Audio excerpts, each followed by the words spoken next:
የተወደዳችሁ ተመልካቾቻችን ከወላይታ ቴሌቪዥን ነው የሳቱን ዜናዎች እየተከታተላችሁ ያላችሁት። ዜናዎች እንደቀጠሉ ናቸው። አሁን ደግሞ በዝርዝር ወደምንመለከተው ጉዳይ እንሻገራለን። አብራችሁን ነው። ከገቢ አሰባሰብ ስራ ጎን ለጎን በአካባቢ ልማትና በጎ አድራጎት ዘርፎችም የነቃ ተሳትፎ እያደረገ ይገኛል የወላይታ ዞን ገቢዎች መምሪያ።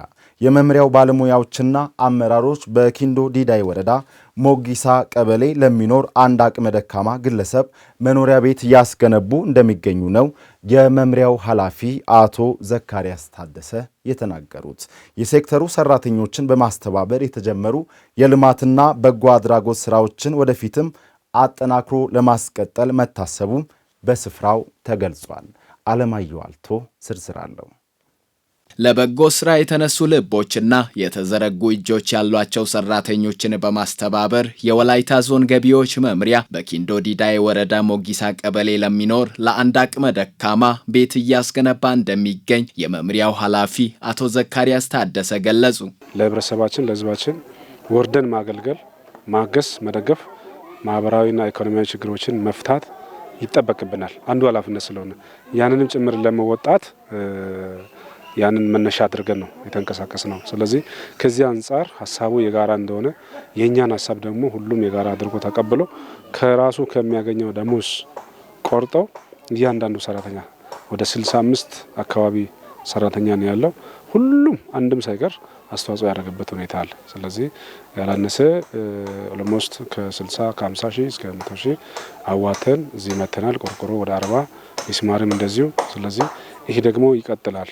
ከሰውና ከፈጣሪ የሚያስመሰግነው ይሄ ተግባር ከቅርብ ዓመታት ወዲህ ባህል እየሆነ መምጣቱ ነው የተነገረው።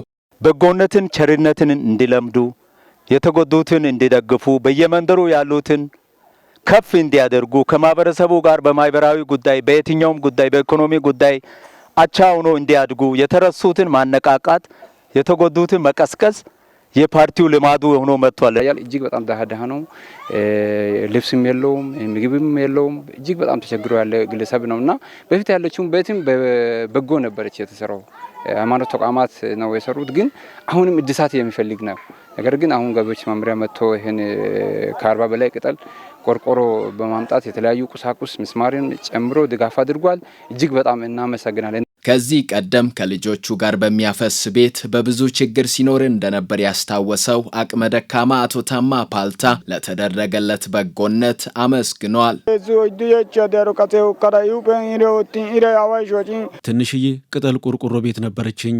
እሷም በማርጀቷ ፀሐይና ዝናብ የተፈራረቀብኝ ከልጆቼ ጋር ተርቤና ተጠምቼ በብዙ ተቸግሬ እየኖርኩ ሳለሁ መንግስት ደረሰልኝ። ከሰዋንሺ ተገልዬ የምኖረውን እኔ ላሰባችሁኝ ክብረት ይስጥልኝ። የግንባታ ሂደቱ ተጠናቆ አቅመ ደካማው ከነቤተሰቡ በሞቀ ቤት መኖር እስኪጀምር ድረስ አስፈላጊው ድጋፍና ክትትል እንደማይለይ ተመላክቷል። ለማገዝም ለመጀመርም ጥረት አድርገናል። ስለዚህ ከዚህ አኳያ አሁን እኛ እንሄዳለን።